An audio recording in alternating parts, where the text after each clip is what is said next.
Halo pemirsa, Rakernas PDIP hari ketiga atau hari terakhir akan menentukan sikap politik PDIP ke depan. Saya Oleh Wardani adalah seputar Anyu Siang selengkapnya.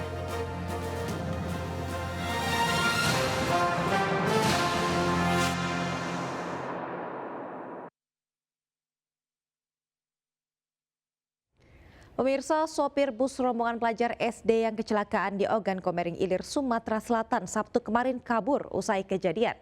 Kecelakaan menewaskan 2 orang dan melukai 21 lainnya.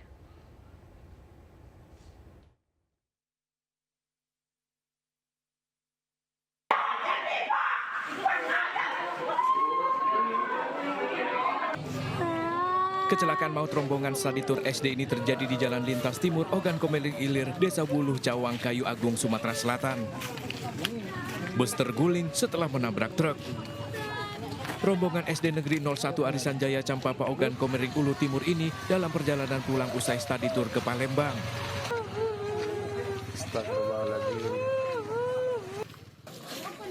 Kernet bus mengaku truk parkir tanpa penanda apapun sementara kondisi jalan gelap dan turun hujan. Kan posisinya ini kita jalannya agak kencang. Nah, di sini kan gelap. Mobil kontainer ini parkir dia ini nggak ada rambu-rambu, lampu sennya nggak hidup.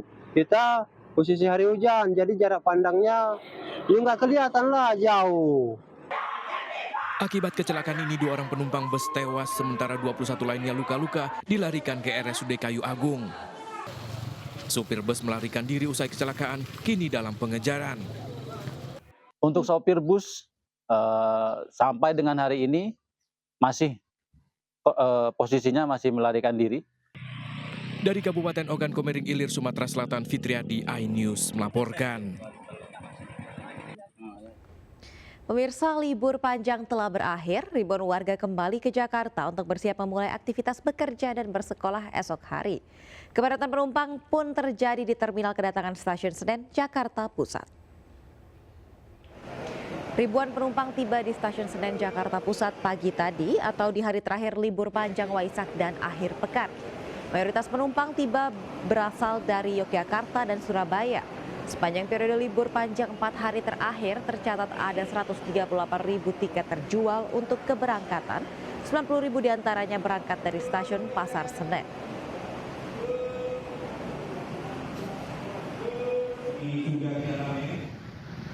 Arus balik di stasiun kereta cepat Wush di Padalarang, Kabupaten Bandung Barat, Jawa Barat melonjak pagi tadi atau di hari akhir libur panjang. Selama libur panjang 4 hari terakhir, kereta cepat Wush menjadi transportasi favorit wisatawan yang berlibur ke kota Bandung.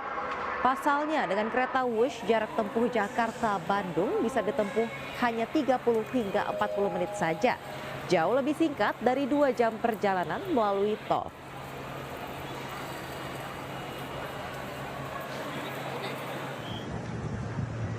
Pemirsa, rapat kerja nasional atau Rakernas PDI Perjuangan hari ketiga berlangsung di Beach City Ancol, Jakarta. Di hari terakhir ini, Ketua Umum Megawati Soekarno Putri akan menyampaikan hasil Rakernas sekaligus menentukan sikap politik PDIP ke depan. Ketua Umum PDIP tiba di lokasi Rakernas di Beach City Ancol, Jakarta pagi tadi. Di hari ketiga Rakernas, Megawati kembali akan menyampaikan pidato politik. Dan selain menyampaikan hasil Rakernas, Mega juga akan resmi menyatakan sikap politik PDIP ke depan. Sikap politik PDIP sebagai partai dengan perolehan suara terbanyak di pemilu 2024 memang ditunggu-tunggu publik.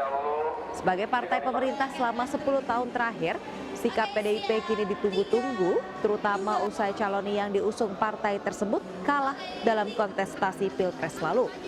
Apakah tetap berada di pemerintah atau menjadi oposisi?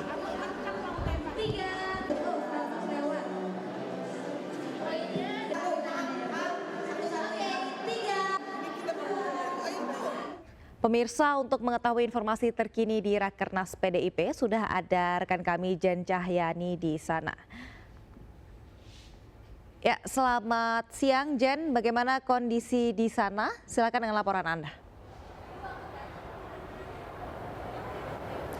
Baik Aulia dan juga pemirsa, saat ini Rakernas PDI Perjuangan kelima di Beach City Ancol masih berlangsung di dalam sana dengan agenda secara tertutup, yakni laporan komisi-komisi Rakernas ke Ketua Umum Megawati Soekarno Putri, kemudian juga diberikan arahan secara langsung oleh Ketua Umum Megawati Soekarno Putri di dalam sana kepada para kadernya. Kemudian nanti sesaat lagi sekitar pukul 12 siang kami akan mendengarkan pidato politik dari Ketua Umum PDI Perjuangan Megawati Soekarno Putri terkait dari hasil rapat kerja nasional PDI Perjuangan kelima ini, kemudian juga akan mendengarkan rekomendasi eksternal setelah secara 3 hari ini dilakukan Rakernas secara tertutup tentang bagaimana nantinya isu maksud kami arah politik dari PDI Perjuangan itu sendiri, kemudian bagaimana pemenangan atau strategi pemenangan untuk Pilkada 2024 pada bulan November mendatang.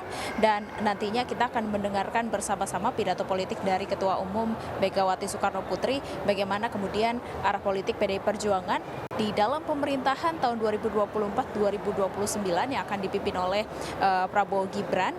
Dan kami saat ini masih juga menunggu apakah ada keterangan-keterangan tambahan dari tokoh-tokoh yang datang di Rakernas PDI Perjuangan kelima ini. Namun sejauh ini kami belum mendapatkan informasi secara pasti bagaimana arah politik PDI Perjuangan pada pemerintahan mendatang, dan kami akan mendengarkan bersama-sama pada pidato politik Megawati Soekarno Putri yang akan dilaksanakan secara terbuka sesaat lagi. Kami juga mendengarkan beberapa strategi pemenangan Pilkada 2024 karena memang menjadi bahasan di Rakernas PDI Perjuangan kelima ini. Sementara itu kami kembalikan ke Anda, Aulia. Baik, terima kasih Jen Cahyani atas laporannya langsung dari lokasi Rakernas PDI Perjuangan. Selamat bertugas kembali.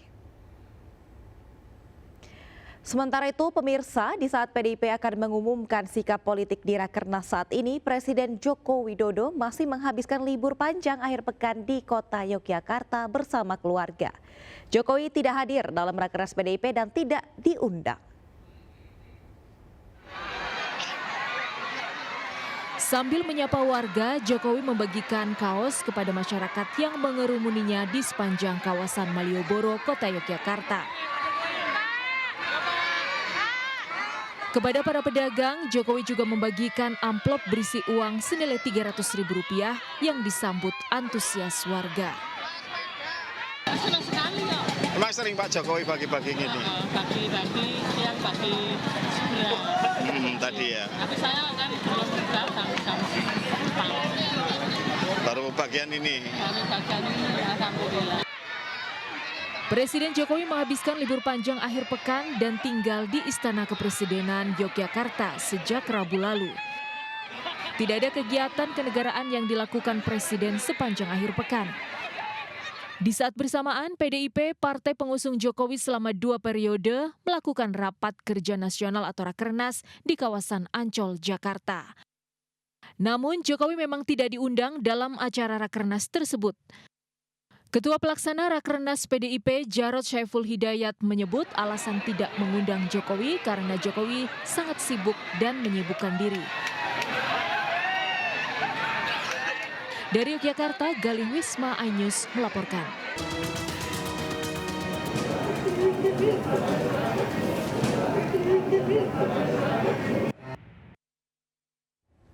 Anda kembali di seputar iNews Siang. Pemirsa, siapa sosok Peggy, satu dari 3 DPO kasus pembunuhan Vina di Cirebon, Jawa Barat yang terus diselidiki.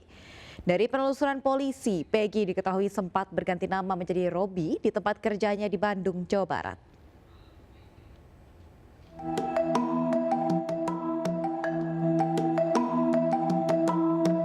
Peggy Setiawan alias Perong, satu dari 3 DPO kasus pembunuhan Vina masih ditahan di Polda Jawa Barat.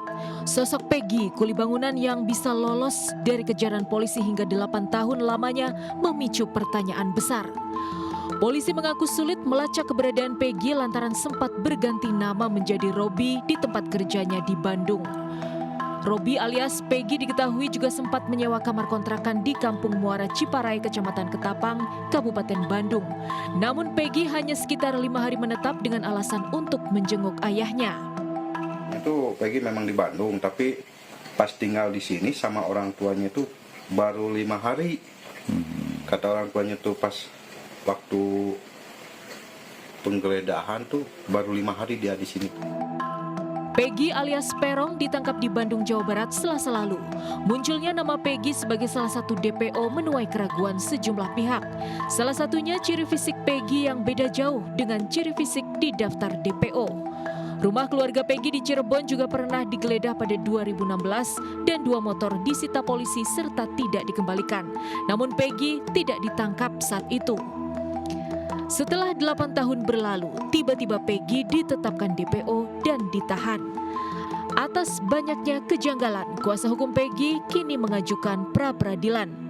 Kita melakukan jangan sampai terjadi salah tangkap kembali, dinolkan lagi, jadi pemanggilan. Kalau memang curiga bahwa itu adalah Peggy, ya dilakukan pemanggilan atau misalnya pemeriksaan ulang, jangan langsung penetapan tersangka gitu kan.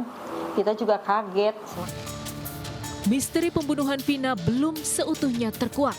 Benarkah Peggy merupakan pembunuh Vina atau hanya korban salah tangkap seperti klaim keluarga? Tim Liputan iNews melaporkan. Pemirsa, polisi menghadirkan Peggy Setiawan dalam konferensi pers di Polda Jawa Barat yang baru saja selesai beberapa saat lalu. Lalu apa peran Peggy dan bagaimana kronologi yang dibeberkan kepolisian? Sudah ada rekan kami Nurul Aprilia di Polda Jawa Barat. Siang Nurul, silahkan dengan laporan Anda.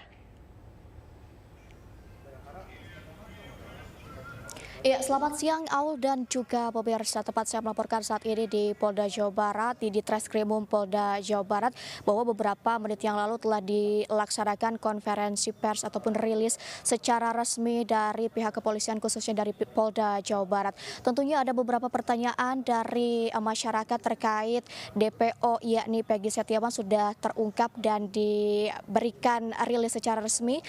Khususnya tadi diberikan statement langsung oleh Pak Jules Abraham Abbas selaku Kabid Humas Polda Jawa Barat dan juga Kombes Pol Surawan selaku Direktur Ditreskrimum Polda Jawa Barat bahwa memang benar PS atau Peggy Setiawan alias Perong ini adalah otak utama ataupun pelaku utama di kasus pembunuhan Rizky alias Eki dan juga Vina di Cirebon. Bahwa memang bisa kami sampaikan juga tadi statement dari tim ataupun pihak kepolisian bahwa Perong ini sempat mengganti ataupun merubah identitas menjadi Robi Irawan. Seperti yang kita ketahui bahwa Perong ini adalah buruh bangunan yang bekerja ke Bandung, di mana bahwa orang tua ataupun ayah dari Perong sendiri adalah mandor kuli bangunan, maka dari itu juga Perong mengikuti jejak ayahnya untuk bekerja sebagai kuli bangunan. Adapun beberapa saksi yang dimintai keterangan oleh tim penyidik bahwasannya memang benar Perong ini adalah otak ataupun pelaku utama, diantaranya ada beberapa statement bahwa memang Perong ini tentunya menjadi pelaku utama, yang mana ini Perong ini menjadi pelaku utama memberikan sanksi tentunya pihak kepolisian kepada Perong, di mana upaya yang sudah dilakukan oleh tim pihak kepolisian selama sejauh ini memberikan jawaban yang pasti kepada masyarakat. Adapun beberapa aksi yang sudah dilakukan Perong kepada Eki ataupun Vina pelaku pembunuhan saat ini. Ya, kembali ke studio Aulia. Ya, terima kasih Nurul Aprilia melaporkan langsung dari Polda Jawa Barat. Selamat bertugas kembali. Pemirsa, kita beralih ke informasi selanjutnya. Atraksi drifting mobil balap khas Amerika menghibur ribuan wisatawan yang berkunjung di Museum Angkut Kota Batu Malang. Sepanjang libur panjang akhir pekan ini, museum terbesar di Asia Tenggara menjadi buruan ribuan wisatawan dari berbagai daerah.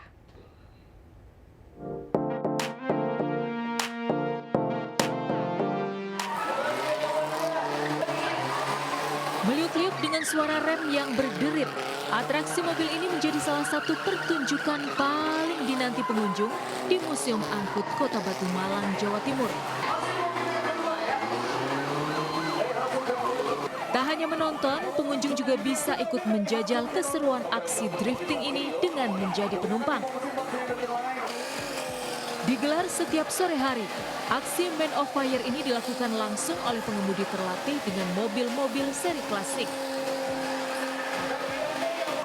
Meski mendebarkan, atraksi yang digelar di area Gangster Town mirip jalanan Amerika ini selalu disambut meriah ratusan pengunjung. Usai atraksi, pengunjung juga akan dihibur dengan parade puluhan mobil klasik serta parade dancer menarik. Tak hanya dihibur atraksi, museum seluas 3,8 hektar ini juga memiliki ratusan koleksi moda kendaraan darat, laut, dan udara dari masa tradisional hingga modern. Dan ini nih yang paling menarik, puluhan koleksi mobil klasik berusia puluhan hingga ratusan tahun dari berbagai brand legendaris dunia. Mobil lama itu teknologinya gimana dibandingkan dengan sekarang, itu gimana gitu. Jadi ada historinya. Dengan sederet pengalaman seru yang ditawarkan, tak heran museum transportasi terbesar di Asia Tenggara ini selalu ramai pengunjung saat libur panjang dan libur kelulusan sekolah. Tak hanya wisatawan umum, museum edukatif ini juga menjadi tujuan banyak sekolah untuk menggelar studi tur di bulan Juni ini. Salah satunya dari SMP Budi Cendekia Islamic School Depok, Jawa Barat. Aku dari SMP Bisai Depok. Seru, kita jalan nggak kerasa capek karena kita ngeliatin mobil yang banyak dan super keren. Keren banget pokoknya tadi. Iya, aku baru tahu Ferrari ternyata buat motor. Sama banyak sih, bagus-bagus mobilnya, aku suka banget. Sebelum pulang, sempatkan mampir ke Pasar Apung untuk kulineran atau berbelanja oleh-oleh khas Malang. Dari Kota Batu, Jawa Timur, Denny Irwansyah, iNews melaporkan. Pemirsa, Women Parekraf Angela Tanusudibyo memberikan pemaparan materi seputar pariwisata kepada finalis Miss Indonesia 2024. Dan dalam pemaparannya, Angela menekankan pentingnya mengenali potensi pariwisata Indonesia untuk dipromosikan.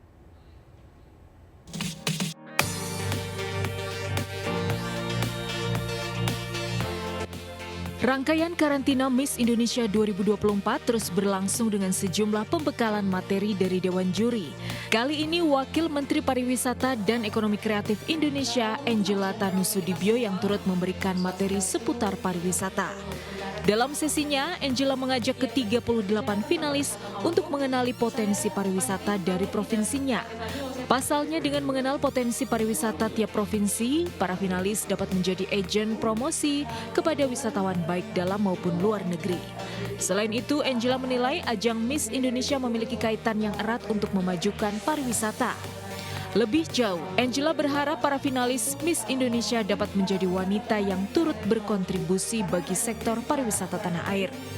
Iya, saya kira pariwisata ini sangat erat hubungannya dengan Miss Indonesia karena mereka dari 38 provinsi dan bisa mewakili dari provinsi masing-masing bisa mempromosikan Indonesia, itu satu.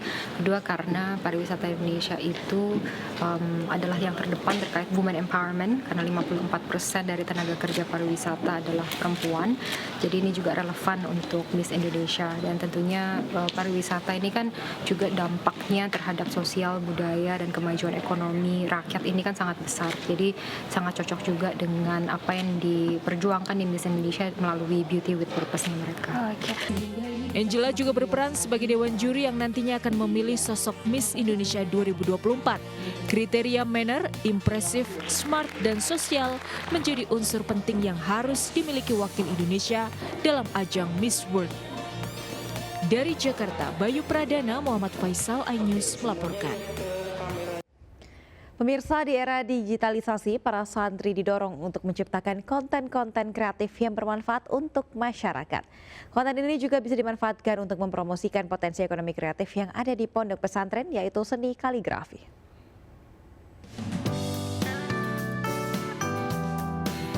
Menteri Pariwisata dan Ekonomi Kreatif Sandiaga Salahuddin Uno mengunjungi Pondok Pesantren Syamsul Ulum, Kota Sukabumi, Jawa Barat dalam program Santi Digital Planner. Para santri dimotivasi dan diberikan kiat-kiat dalam membuat konten digital yang tidak hanya viral, namun menarik serta mendidik. Salah satu konten yang dapat dipromosikan adalah seni kaligrafi. Dengan digitalisasi juga kita bisa mengangkat produk-produk kaligrafi ini menjadi NFT, menjadi non-fungible token yang sekarang mulai meningkat lagi dari segi nilai heritage-nya maupun juga dari segi nilai ekonominya. Tentunya program Santri Digitalpreneur Indonesia ini menjadi sebuah program yang sangat menarik dan tentunya memberikan manfaat yang besar untuk para santri khususnya dalam mengembangkan bidang kewirausahaan dan juga dunia digital. Sementara di Kabupaten Sukabumi, Sandiaga Uno juga mengapresiasi kemeriahan peringatan Hari Nelayan ke-64 di Pelabuhan Ratu yang masuk dalam gelaran Harisma Event Nusantara 2024. Lewat event ini, Kemenparekraf berharap mampu membangkitkan ekonomi di wilayah Sukabumi dan sekitarnya, serta membuka lapangan kerja bagi masyarakat setempat. Dari Sukabumi, Jawa Barat, Fakih Satrio, iNews melaporkan. Pemirsa, Anda juga dapat memenuhi kebutuhan berbagai informasi pilihan terkini dan akurat, baik dari daerah nasional maupun internasional melalui portal inews.id. Kami akhiri jumpa kita siang ini. Saya Aulia Wardani bersama tim yang bertugas undur diri. Tetap semangat dan sampai jumpa.